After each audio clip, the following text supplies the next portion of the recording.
सैयदना इमाम हुसैन शहीद करबला, इमाम आली मकाम सिब्ते रसूल रज़ी अल्लाह तआला अन्हु व अर्ज़ाहु अन्ना जब मदीने तैयबा में थे और आपको यजीद ने बैत के लिए इसरार किया, और जानते हैं मदीने का गवर्नर वलीद बिन उक़बा इमाम हुसैन को अपने घर में बुलाया और रात के वक्त कहा कि आप यजीद की बैत कर लें, सब ठीक हो जाएगा। आपने एक तारीखी जुमला फरमाया था, आज वो सब मुसलमानों को याद होनी चाहिए। इमाम हुसैन ने ये नहीं कहा मैं हुसैन रसूलुल्लाह का नवासा यजीद की बैत करूंगा फासिक व फाजिर की, ये नहीं कहा आपने। तवज्जो चाहता हूं, आपने ये नहीं फरमाया, बल्कि ये फरमाया मुझ जैसा उस जैसे की बैत कैसे कर सकता है। ये क़यामत तक आने वालों के लिए मैसेज है, हुसैन जैसा कभी भी यजीद जैसे की बैत नहीं कर सकता और ना ही वैसों की ताकत को वो मान सकता है।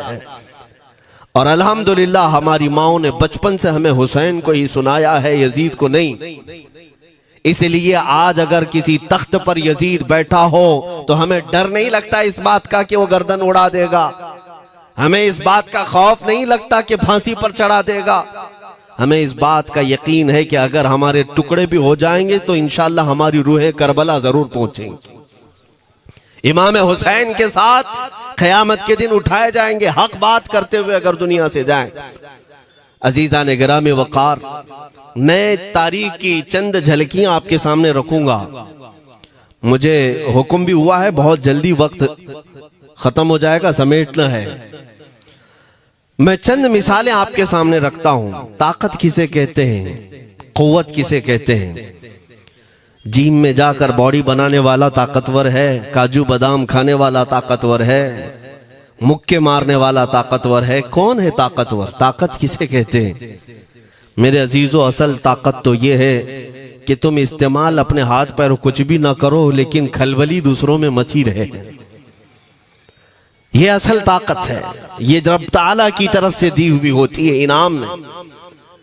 वरना आप सोच सकते हैं कि हुसैन आजम के साथ जो लोग आए थे वो कुल काफिला कितना था। अलग अलग रिवायतें, इमाम हुसैन के साथ 135 लोग थे, बाज रिवायात में है 96 थे, 96 लोग थे, बाज रिवायत में 82 थे। शहीद होने वालों की तादाद 72 है। लेकिन इस बात पर अक्सर उलमा मुहद्दिसीन का ख्याल है कि 82 लोग थे, 82 लोग थे। 82 के मुकाबिल में कितने लोगों को आना चाहिए रास्ता रोकने के लिए? अगर किसी आम आदमी से भी पूछे तो डबल कर दो, ट्रिपल कर दो, 4 गुना ज्यादा कर दो। नहीं, 82 को रोकने के लिए पहले 1000 लोग आए, फिर वो 1000 के बाद 4000 प्लस आए, 5000 लोग सिर्फ 82 लोगों को रोकने के लिए आए रास्ता। फिर ये लोग 4 दिन तक रास्ता रोकते ही रहे, 5000 लोग मिलकर। 10वीं मुहर्रम होने से पहले पहले फिर तकरीबन 16000 लोग आए, यानी तकरीबन पूरे टोटल मिलाकर 22000 के करीब, 21000 समथिंग कुछ। 22000 की फौज क्या माने रखती है? किसको रोकने के लिए? 82 लोगों को। इसी से समझ में आता है असल ताकत किसे कहते हैं। ताकत इसी को कहते हैं कि उधर 3 दिन के भूखे और प्यासे हैं, उनके खीमों में साजो सामान भी नहीं, जंग के असबाब भी नहीं, और वो जंग की नीयत से भी नहीं गए। उसके बावजूद 22000 के सीनों में जो खलबली मची है, दुनिया इसी को समझ नहीं पा रही है। अगर दुनिया ये समझती है क्वांटिटी का नाम ताकत है तो हम उसको रद्द करते नहीं, क्वालिटी का नाम ताकत है। ईमान ये असल ताकत है। और एक तारीखी बात मैं आपके सामने रखता हूं। इमाम हुसैन का रास्ता रोकने के लिए सबसे पहले यजीद की फौज से जो शख्स आया था उसको हुर बिन यजीद कहते हैं। हुर बिन यजीद रियाई 1000 का लश्कर लेकर के ये इमाम हुसैन का रास्ता रोकने आए। 2 दिन तक इधर उधर घुमाते रहा, और जब जब नमाजें होती रही, इमाम हुसैन मुसल्ला इमामत पर हैं और ये यजीदी इक्तिदा भी कर रहे हैं। हर जमात इमाम हुसैन के पीछे हो रही है। लेकिन मैं आपको बताता हूं 10वीं मुहर्रम से पहले इमाम हुसैन ने खुतबा दिया और यजीदियों से कहा, क्या तुम मेरी हैसियत को नहीं जानते? मैं फातिमा जहरा का बेटा हूं, हैदर कर्रार का नूर नजर हूं, रसूलुल्लाह का नवासा हूं। मेरी निस्बतें क्या तुम्हें नहीं मालूम? तुम मेरे खून से अपने हाथों को ना रंगो। मैं तुम्हारे पास ऑप्शन रखता हूं, मैं इस रास्ते से अपने वापस मदीने की तरफ जाता हूं या किसी साहिल की तरफ या दिमश्क जाऊंगा। जंग करना नहीं चाहता तुमसे। ये 3 ऑप्शन जब इमाम हुसैन ने रखा तो यजीदियों ने एक को भी कबूल नहीं किया। वो जंग करना ही चाहते थे, इमाम हुसैन के खून के साथ खेलना ही चाहते थे।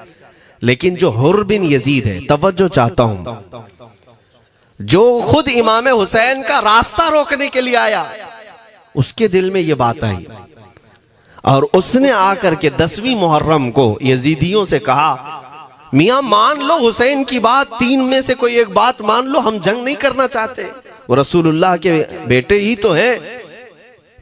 तो सारे जो सिपह सालार बड़े बड़े थे, अम्र बिन साद, शिमर वगैरह, हुर बिन यजीद से कहने लगे, तुझे कौन कहता है फैसला करने के लिए? तू सिपाही है, 1000 की नफरी तेरे साथ दी गई है, बस अगर तुझे हमारे साथ रहना है तो मैदान में जमा रह, वरना चला जा, तू सुलह की बातें मत कर। हुर बिन यजीद उसी दिन 10वीं मुहर्रम को उन यजीदियों से कहता, अच्छा अगर तुम मेरे इस बात को नहीं मानते तो तुम्हारी सिपह सालारी तुम्हें मुबारक, मैं हुसैन के खीमे में जा रहा हूं। जो यजीद की तरफ से आया था वो किधर चला गया? मौला हुसैन के खीमे में। कब? सिर्फ 10वीं मुहर्रम, एक रिवायत में 9वीं मुहर्रम को, एक दिन पहले इमाम हुसैन के खीमे में आया, दस्तबोसी की, माफी मांगी और इमाम हुसैन ने कहा, अब तुम जा सकते हो अपने घर। हुर बिन यजीद ने कहा, मैं उस वक्त तक अब आपका साथ नहीं छोड़ूंगा जब तक मेरे जिस्म में आखिरी सांस बाकी रहेगी, मैं आपके साथ रहूंगा। अब इमाम हुसैन की वफादारी में आने वाला कौन था? इसलिए मैं आपको एक चीज दे जाता हूं मेरे अजीजों, अल्लाह अज़्ज़ वजल की कुदरत के फैसले हैं, वो जब चाहता है कहीं से भी किसी को हिदायत अता फरमाता है। वो बातिल कुव्वतों के मौजूद पलने वाला बच्चा भी कभी रब तबारक व तआला हिदायत देता है, उसे आलिम बनाता है, और कभी काबे की छांव में पलने वाले को मौला अबू जहल भी बनाता है, गुमराह कर देता है। हुर बिन यजीद मौला हुसैन के पास आ गए। जो बात मुझे कहनी है उसके लिए मुझे इतना वाकया बयान करना पड़ा है। मैं असल पॉइंट की तरफ आता हूं, क्यों मैं ये बयान कर रहा हूं।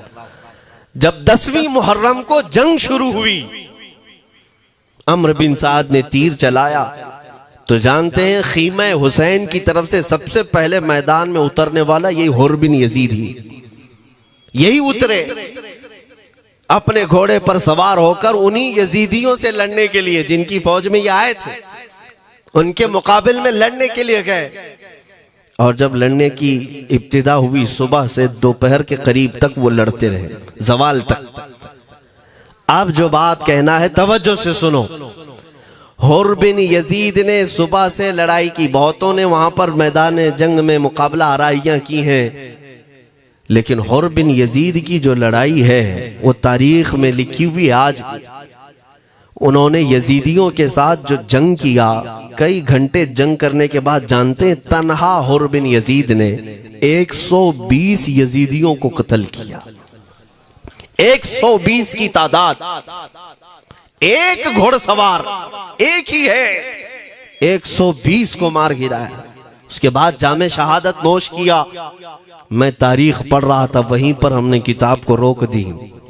बहुत सारे लोग करबला के वाकयात में इमाम हुसैन के खानदान के बच्चों के शहादत तो बयान करते हैं, उनके जिस्म कट गए, उनके ऊपर घोड़े दौड़ाए गए, लेकिन तुम ये नहीं जानते कि हुसैनी शहजादों ने बातिल कुव्वतों के कैसे छक्के छुड़ाए थे। एक एक जवान ने मुकाबिल में आने वालों को उनकी औकात कैसे याद दिलाई थी। अब सुनो, हुर बिन यजीद 120 को मार गिरा सकते हैं, वो भी एक दिन पहले खीमा हुसैन में आने वाला, एक दिन पहले खीमा हुसैन में आने वाला। बात समझ में आ रही है अभी? जो एक दिन पहले खीमा हुसैन में आ जाए उसकी ताकत का हाल ये है, जो पैदाइशी हुसैनी हो उसकी ताकत का हाल क्या हो। मेरे अजीजों, ताकत किसे कहते ये समझो। यह और बात है कि लोगों को अपनी ही औकात मालूम नहीं, अपनी हैसियत मालूम नहीं है। होता क्या है मैं आपको बताऊं। अल्लामा अब्दुल मुस्तफा आजमी